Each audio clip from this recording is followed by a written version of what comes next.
So my mouth is hanging open. I just watched the podcast.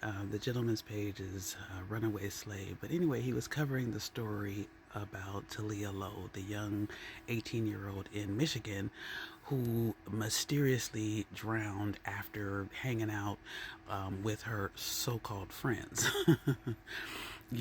And the tragedy of that is that the whole thing is suspect, and people be running around acting like, black folks is just on some old hate tip.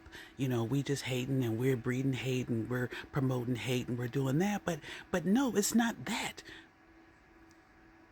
People are out here killing us.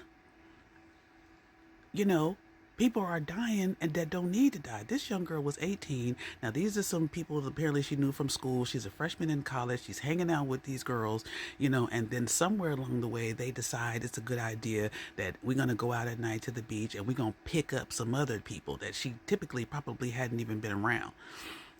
Which was planned. And I don't care how you slice it, it was planned. They picked up these two boys and then they get out there and then they go and try to say that this child got swept away in the current of the water or whatever, the tide or whatever they were talking about.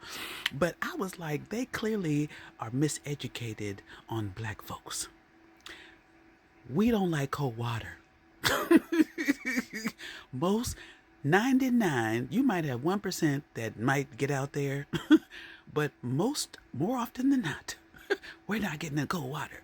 In the daytime, we ain't getting in the cold water, let alone getting in the cold water at night. Okay?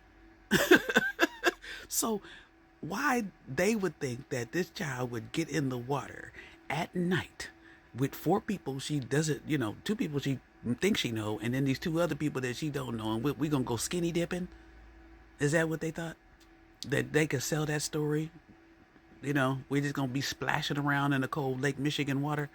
Come on, it doesn't make any sense. Then the so-called friend gonna set up a GoFundMe. The white supremacist child, which is what she was, set up a GoFundMe to raise money, talking about her friend and the passing and blah, blah, blah, blah, blah. This child ain't talked to this girl's family about the GoFundMe or anything. Collected up the money, and of course, but by the time people found out, it got shut down, but that's not before she pocketed $5,600. And then the child's mother, the one of the white girl's mother, gonna get online and talk about that, they don't do things, like they're not murderers, and that's what the gangbangers do over on the other side. I guess you're talking about the other side of town. And I was like, first of all, you might want to go back to school, hun, because her tweet or whatever had some spelling errors. Maybe is one word, not two, but unless you're saying it in a different way. So, that might be where she might want to start before she starts posting stuff. But nonetheless, and I know some people do have typos, but maybe when she was speaking it in the sentence she was using it in, it should have been one word, not two. But nonetheless, I digress. But anyway, and I'm just like, we talk about a lot of stuff. We talk about racism, but we don't talk about the covert racist. The people that are running around kikiing and cacking in your face. Meanwhile, they're plotting and scheming behind your back. And maybe some people are not used to dealing with those kind of folks. Now, up north where I am, there's quite a lot of them running around, especially in the workplace.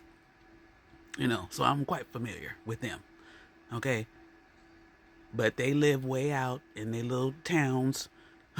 They come to work and be acting one way, and then they go out there and, if you could be a fly on the wall, you would know how they really feel about you, And so I think that we need to have conversations about the covert racist, because they come around, they want to be in the mix, learn all the information, get all the details of what it is, and then they turn around and use that stuff against you.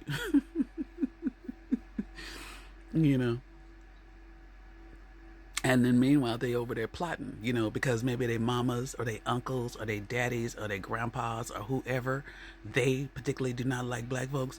You know what I mean? And so, no telling what type of conversations that they are privy to and that they hear on a regular basis.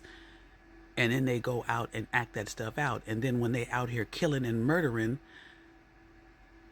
their family, all they do is rally around them like they can do no wrong. And if they murdered once, they gonna murder again, because that's how it starts. With all these people that we study, all these people that we're studying who are out here killing folks, that's how it starts. They get away with it one time and then they do it again. They like the feel of it, the adrenaline rush. We done got away with something. We're untouchable.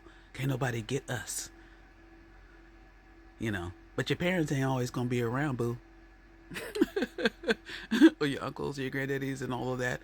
They're not gonna always get around, and you're gonna do something next time that you're not gonna be able to get out of.